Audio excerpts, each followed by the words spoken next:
Welcome to Crimson Guitars, welcome to my home studio and welcome to the hand tool build. This thing is coming together. Last week I jointed the front and the back and well, today I need to take this, which is about 5 or 6 millimeters thick, and turn it into 2.5 to 3 millimeters thick. I'm going to be cutting out the sides, and debating internally whether I need a mold or not. I think not. I think we can just build this externally. It's essentially a box. Hell, by the end of this, I'd like to actually start building the carcass of this guitar at the very least. Stuff and nonsense. This is the stuff and I'm the nonsense. Burn it.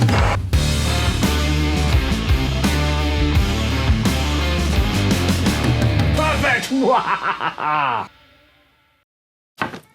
I didn't use clamps.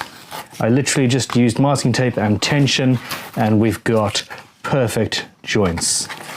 3-piece with a wedge shape in the center, which is going to make this whole thing a little bit more attractive. Remember, we've been using a single 4-inch slab of timber to make this guitar. So yeah, we're doing some interesting things. When you're worried about pulling up fibers or ink, etc., pull it at an angle like that and you end up with a limited amount of damage. This works on repairs and old finishes as well.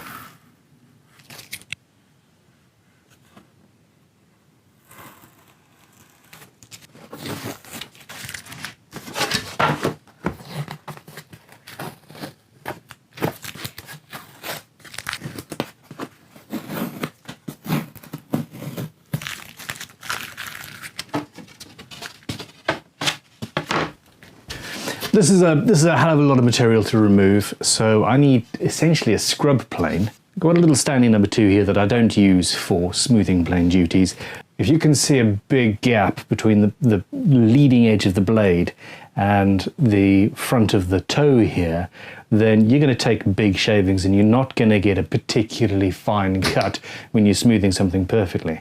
However, if I take this blade out and put a curve on it, put a radius on it there, then I can end up with a scrub plane that's, instead of taking a full width shaving, it can go quite deep like a gouge. You can then remove rather a lot of material.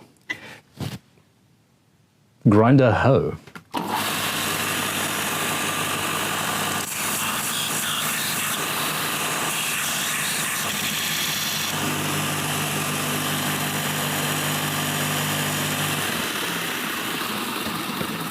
Ice, ice, baby. The pitting has been removed from the front edge of the blade there, and yeah, with the fine sort of 30 micron belt on the saw bit, you can get to a very, very nice edge here.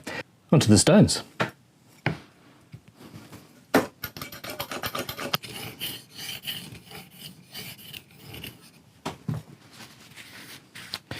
I love taking a tool that hasn't been used for years, if not decades, and turn it into something that is perfectly functional. Final stage is a leather strop, and I'm hitting it with some polishing compound here. And because of the curve, I'm going to do this by hand and gently.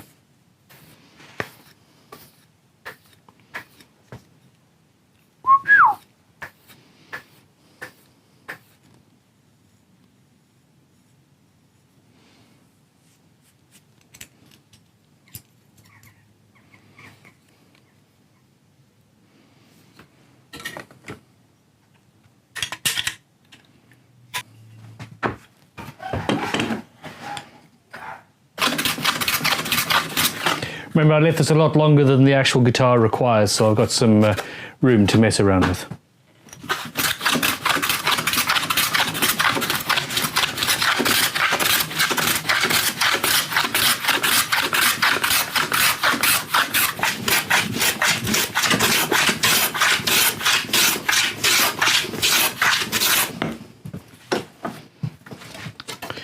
So with one side done, not perfect, but close, I can now go on to the other and then flip it a couple of times and we'll end up with perfection.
So this plane has a much tighter mouth.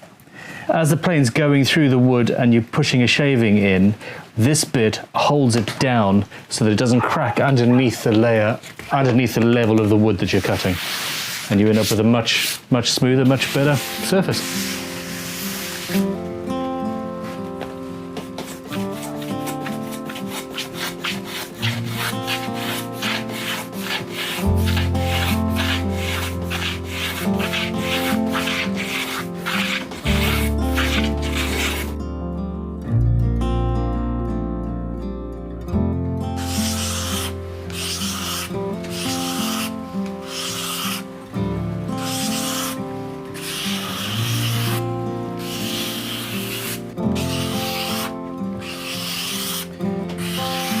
I love scrapers.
So once you've got back down to the actual lumber with the scrub plane, then it's onto something a little bit longer that's going to make it actually flat.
Hard point saw, just,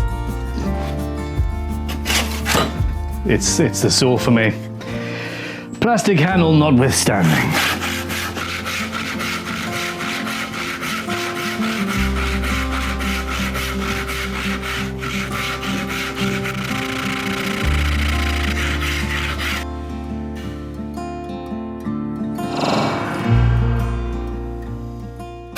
Give me back my bandsaw. Give me back my bandsaw. We want the bandsaw.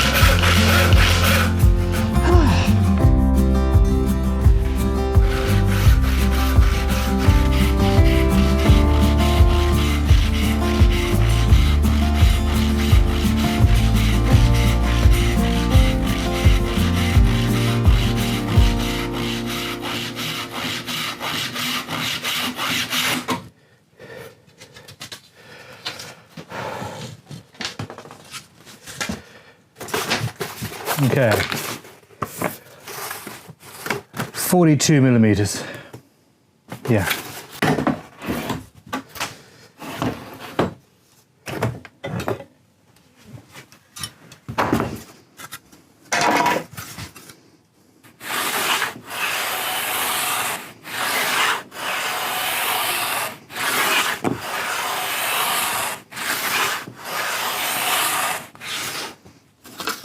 Shooting boards are awesome.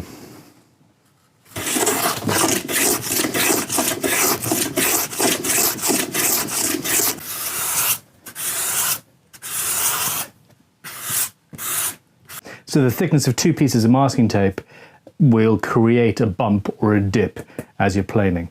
So 2 long strips and then a few more pieces when you're doing your final pass so that everything is A-okay. Okay. Now in the kit guitars, they're not going to go together in the same way that I'm going to do today, because I'm going off-piste and having a little bit of fun.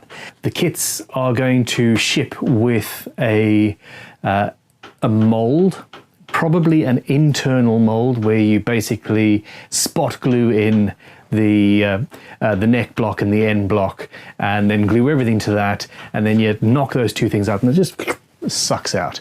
This is the same way that you would build a violin, for example. I'm not going to use an internal or an external mold. I'm just going to build this free and in the air because I fancy that. What I'm also going to do is I'm not going to chop these sides into 3 pieces, unless it goes horribly wrong. I'm going to partially cut through this rib, dampen it down a little bit, and then bend it so I've got a corner where there isn't an actual visible joint. It could go absolutely wrong. The only space that we're going to have a joint is right at the back of the guitar where the strap button goes. This is going to be fun.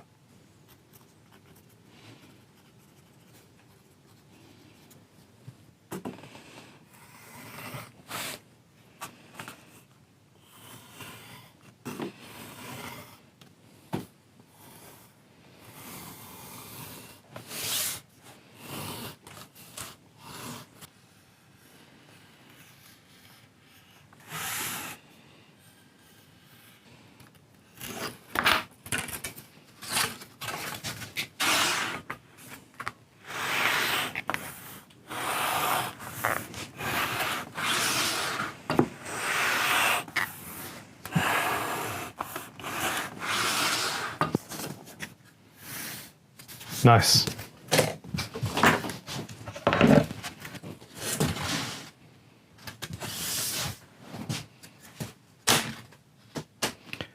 I can run a test just there. Or I can do it on this. That'll be easier. This is just a random test.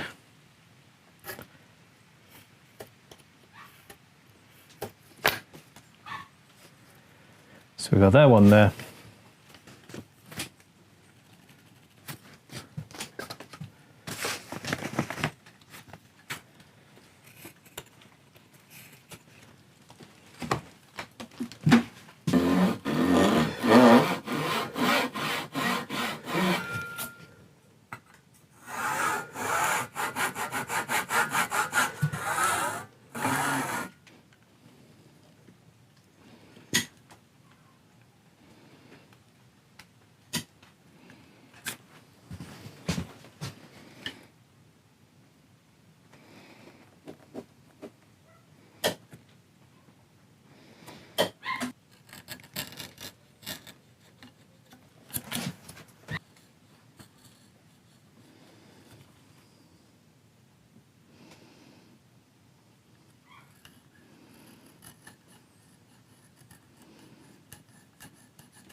Right, so that actually worked. It's delicate, but it's still connected. So the test worked, and yes, it's as delicate as I thought it was, but I'm gonna go ahead. If it fails, this is no biggie. I can always cry in the corner. Yeah. Before we move on to actually bending things, I need to have a corner brace made up with the right angle so that I can pretty much immediately support the section that I've curved. I'm thinking masking tape around the join as well once everything's glued. And then once the glue has permeated everything, that's going to solidify the ends. But, well, it's going to be quite cool, isn't it?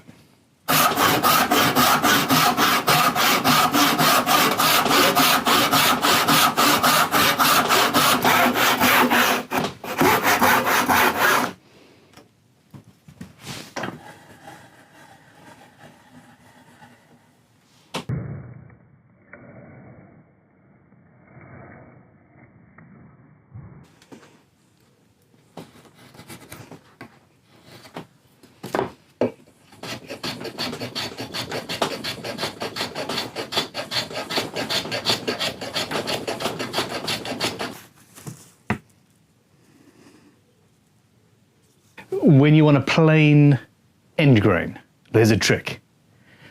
Whittle on it, or spray a little bit of water on the end. It softens things up.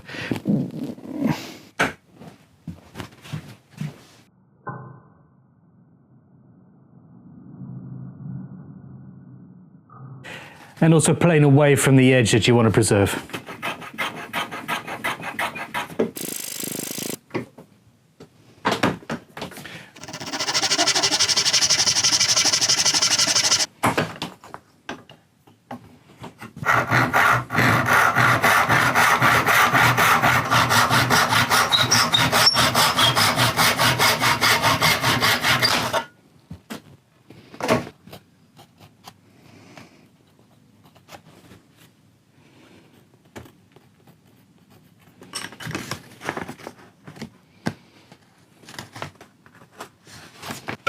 Neck pocket, big one, but it'll be all right.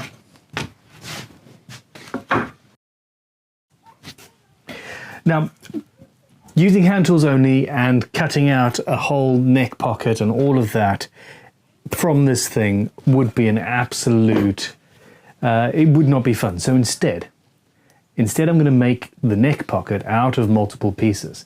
Once everything's glued together and sandwiched between the top and the back and the sides and everything, we're going to be okay.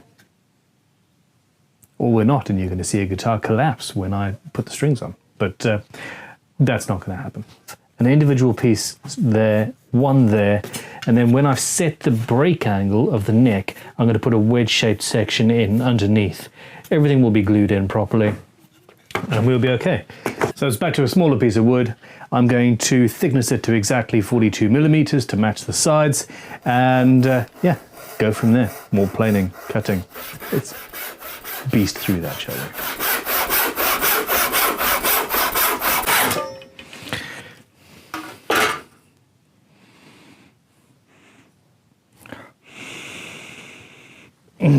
Delicious.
"10 minutes sharpening a plane for 30 seconds of easy work."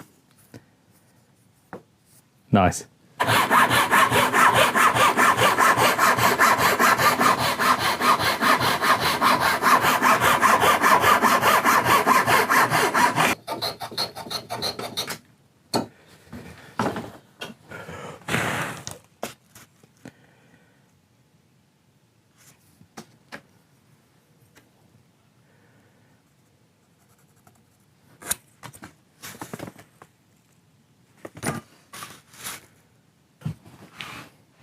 So I started cutting that away, and then I realized, to be honest, I need to have a nice flat surface onto which to clamp. So in reality, I need to cut a U shape, a V shape, an opposite V shape,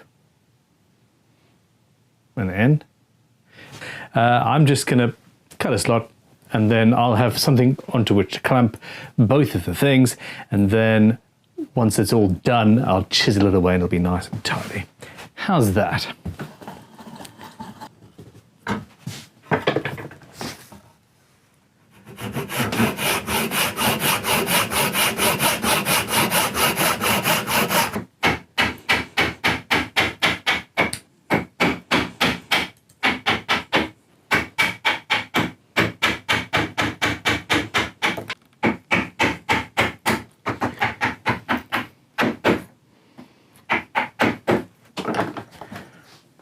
There we go.